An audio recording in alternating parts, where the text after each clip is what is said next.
guys, happy Homebrew Wednesday. I don't think I've actually done just a Homebrew Wednesday this year, so Happy New Year if I haven't. I know it's a bit late now, what, February, but I think I've just put up normal videos. But right, a few of you might have seen the title and thought it's a bit of a strange combination, a beer review and a stir plate build, but there's a good reason behind this. Last year, Adam at Baldys Brewery sent me his Elderflower Kviek, is it? Kviek yeast beer. If you're on the BrewTube Facebook page, you probably realise that a lot of the guys have harvested this yeast. I know John Anderson used it a lot in his Mango Lassie. There's Dr. Hans, there's a few other people who've harvested it, and I wanted to do the same. So I've had this, it's got to be at least 6 months I've had this off Adam. And he's probably thinking I just haven't bothered reviewing it, but the reason is I wanted a stir plate so I can do the same, so I can steal this yeast. So I'll open Adam's beer now. I'm gonna leave some in the bottom so I can get the yeast out. Do a bit of review. Then I've taken some footage of my. It's an improvised stir plate, shall we say. I'll show you the footage of that, and hopefully it'll all make sense why I've done this together now. So I'll get this open. I don't usually star sign a bottle before I open it, but like I said, for the purposes of hygiene, got my Sierra Nevada bottle opener from last year's gathering.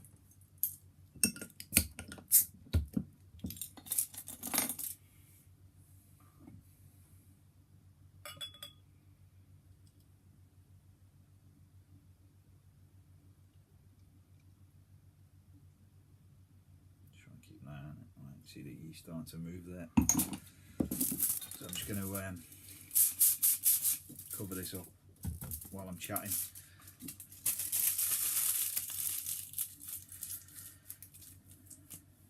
Right, so hopefully that's safe and sound. And if you can pick that up in the light, it's a lovely, lovely amber colour. About a finger ahead on it.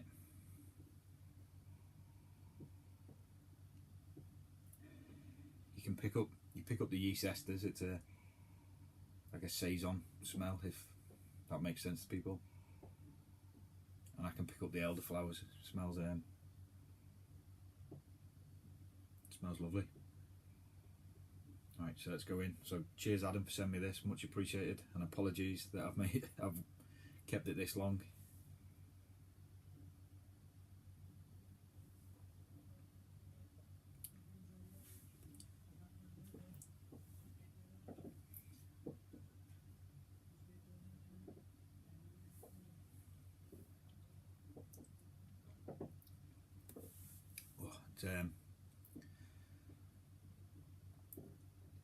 I've never tasted anything with this yeast in before.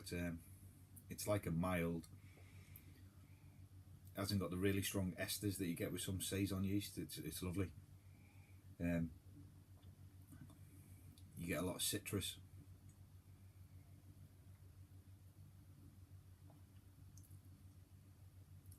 It's sweet. It's lovely. Absolutely beautiful.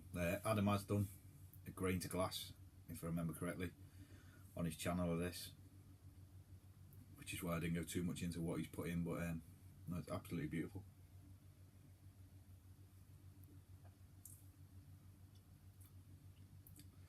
Here you get the fruit, or the fruity flavour, citrus, and I can pick up the elderflower.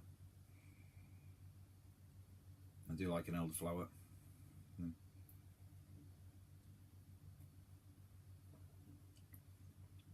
Perfect carbonation for me as well. It's just how I like it. That's beautiful, Adam. Cheers, mate. So thank you anyway for sending that stunning beer. Right, so what I'll do now is I'll cut to the footage of the stir plate build, and I'll come back to you in a second. So fellas, what you do when your favourite induction hob breaks, you have a bit of a think and you turn it into dead simple.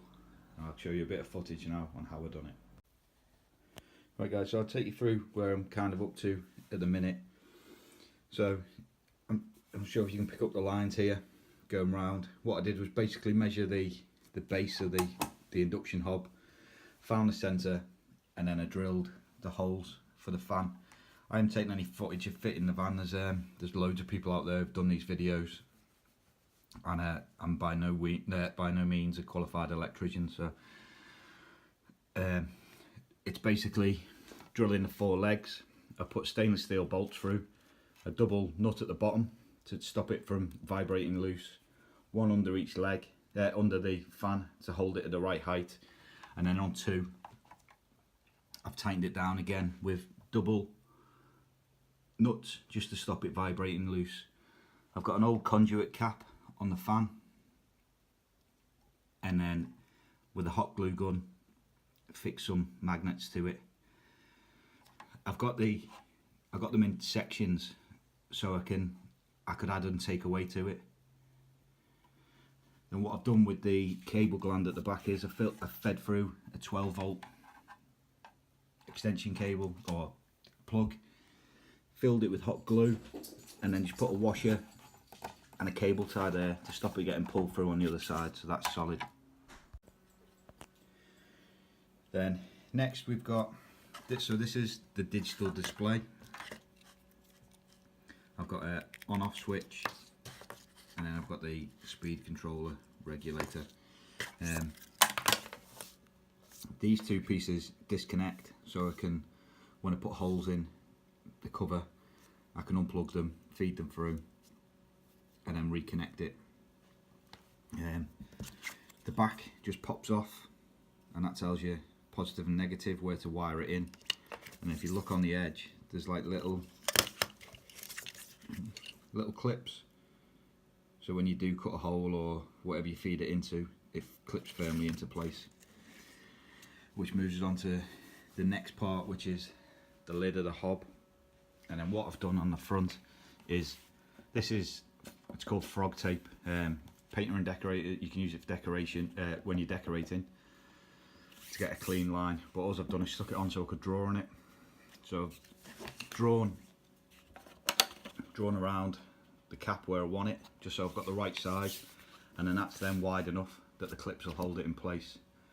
Drawn around the inside of the bolt, the power supply button, which is the hole there, and then where the Buffalo's knob was for the power, that's where I'm going to put the speed controller to save me cutting any more holes. So what I plan to do next is I'm going to drill out this hole and fit the power supply or the on-off button. I will drill out the 4 corners, and then I've got a Dremel which I'm going to try and cut nice and neatly along these straight edges. So what I'll do first is I'll drill this hole and I'll come back to you so you can see how it's going in. Right fellas, so as you can see there, I've pre-cut the holes now, I've fitted them, and then this it's like washer that was through the power or the knob. It had a bit of a lip on it which I've ground down so I can fit the regulator through. So what I'll do now is I'll get some of the bits fitted and I'll come back to you. Alright, so that's the components pretty much fitted now to the front. I don't know if you can pick it up. Unfortunately, when this arrived, the LCD screen it comes as a set, but it came in from China off eBay, and I'll put the links to what I've used in the description. But you might be able to pick it up. There's a tiny little crack. I've emailed the guy, and hopefully I'll get a replacement screen. But it doesn't affect the LCD in the back of it. So I'll get onto wiring now, and I'll come back to you then. Right guys, so that's it. That's wired in. So the 2 on this far side here, they're from the 12-volt power adapter. Then the red and black on the second, the near side here, near the two white pieces, they're the connections off the fan, and then the two white connectors is where the on-off button and the power and the speed regulator will go into it. So I'll fit this into the screen now and connect it up, and then we'll turn it on. Right, so we put it together now. So it's a case of turning it on. You see the dial come on, the LCD come on. Then it's just a case of you turn the handle. Obviously, higher you go, the faster it goes. And then we put the flask on. See it getting a vortex, and then you can slow it down. And obviously it slows down the vortex. So I just need to screw the case back together now, and we're done. So there you go. That's my stair plate. Not the most conventional, but it's ended up costing peanuts for something that hopefully I'll get a lot of use out of. So what I've got here now is some DME I've made up in an Elderflower flask. Only have medium DME. I'd prefer to go light, but needs must, and I wanted to get this yeast going.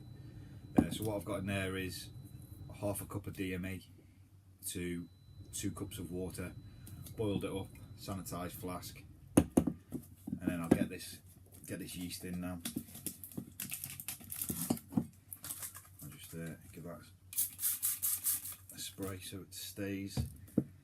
And I've got my Adam's yeast here. Get it all out of suspension, and then we'll get this in.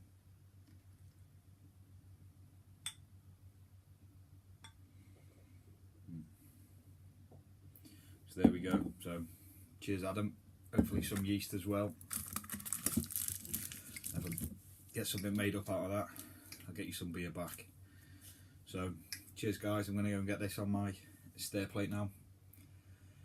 Thanks for watching. Like, subscribe, share. Cheers guys.